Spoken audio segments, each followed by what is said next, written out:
on your mind, what you call it? Girl, let me provide your needs. Freaky girl under the sheets. With your love when things start slowing down, I know you got me, baby.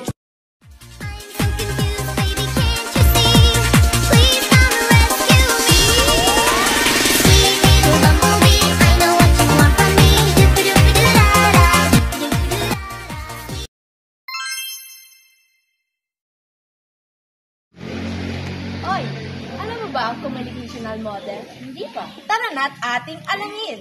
Ang communication model ay isang proseso na nagpapalitan ng impormasyon, ideya o kaisipan sa pagitan ng dalawa o higit pang individual o grupo.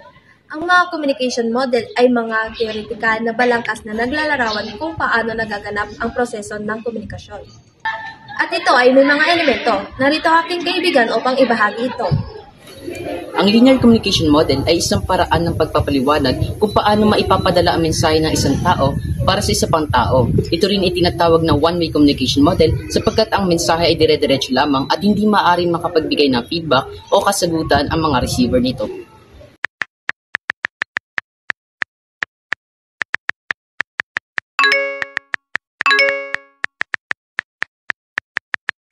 Interactive model ay tumutukoy na kung saan ang mga komunikasyon ay nagpapalitan ng mga impormasyon at ang mga kalahok ay nagpapadala at tumatanggap ng mga mensahe ng sabay-sabay.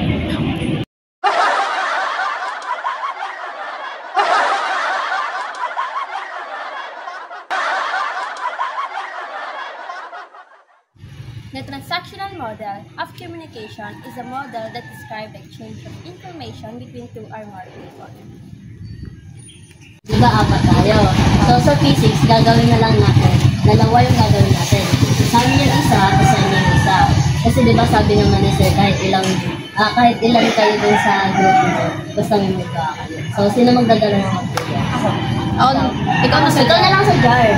Ako rin sa jar. Yung sa ano tayo? Sa wire. Wire. Tsaka sa foil. Design. So, yun.